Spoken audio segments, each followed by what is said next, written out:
The tech world right now is, well, it's a wild ride. It feels like it's living in two completely different realities at the same time. On one hand, you've got this incredible, mind blowing progress. And on the other, some brand new, seriously scary risks are popping up. So let's just jump right in with something that's literally happening as we speak.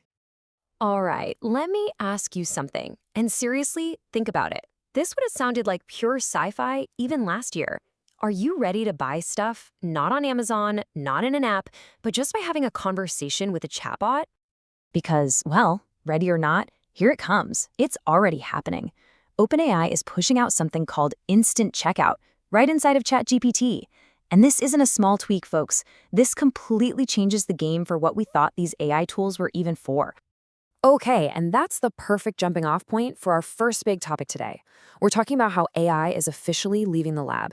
It's no longer just some abstract idea, it's getting baked into the tools you and I use every single day. So this instant checkout thing, it's a huge deal.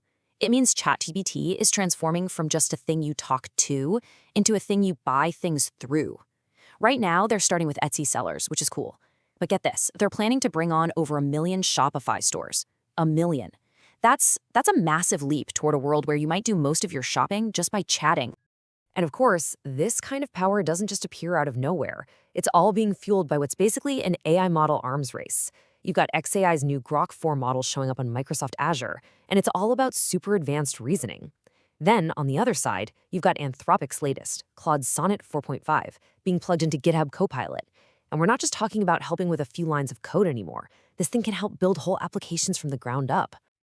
I mean, look around. This stuff is popping up everywhere. The Brave browser, it's adding its own AI answers now to compete with Google. Microsoft is even testing out this thing called Vibe Working in Word and Excel to help remote workers feel like they're in an office together. It's just the sheer speed of this rollout across so many different areas is kind of mind-boggling, which naturally leads to a pretty important question. Yeah, with everything moving this fast, you have to wonder, what are we overlooking? What kinds of new doors are we accidentally leaving wide open? And that question takes us right into our next section, because it seems like for every amazing leap forward we make, there's a new shadow that comes with it. We're starting to see some really serious and often totally unintended consequences. Okay, so check this out. Researchers just found the first ever backdoor out in the wild, designed specifically to attack the servers that power these new AI agents. So this isn't just a what-if scenario anymore. It's real. It's a brand new way for bad guys to get in, built for this brand new tech. And this wasn't some tiny little test either. Before anyone caught on, this malicious package, the one with the back door inside, had been downloaded more than 1,600 times. Just think about that. That's over 1,600 potential systems that could have been compromised. And you want to know the craziest part? The part that's both brilliant and terrifying? It was just one extra line of code. That's it. And what did that one line do? It silently blind copied an attacker on every single email sent from that server. Just imagine the kind of information they could steal with that. It's staggering. And look, the danger here isn't just about clever hackers. The whole landscape of risk is getting wider and weirder.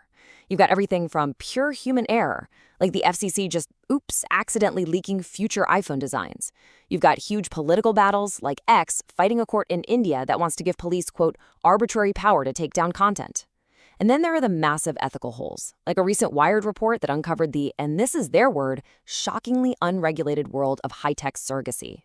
So all this stuff, the innovation, the risks, it doesn't just happen on its own, right? And that brings us to our final section today. We're going to look at the massive currents of money and power that are really steering the ship. This is where it all comes together: the code, the cash, and global politics. Let's kick this off with a number that's just, honestly, it's hard to even wrap your head around it. $55 billion. That's the rumored price tag to take the video game behemoth Electronic Arts, we're talking the makers of FIFA, Madden, the whole shebang, off the stock market and make it a private company. But the $55 billion isn't even the most interesting part. The real story is who's putting up the money. Two of the key investors mentioned are Saudi Arabia's public investment fund and, Jared Kushner's private equity firm. All of a sudden, a deal about video games becomes a story about global power and influence buying a piece of a huge cultural touchstone. And this kind of high-stakes power play is happening all over the place. I mean, you see it in the world of politics, with YouTube paying out a $22 million settlement to Donald Trump. You see it in the finance world, with this crazy story about a founder accused of massive fraud after selling her startup to JP Morgan. And you see it in the careers of tech legends like Marissa Mayer, who's now pivoting her entire focus to a new AI startup. It just goes to show you, AI has this incredible gravitational pull that's reshaping everything.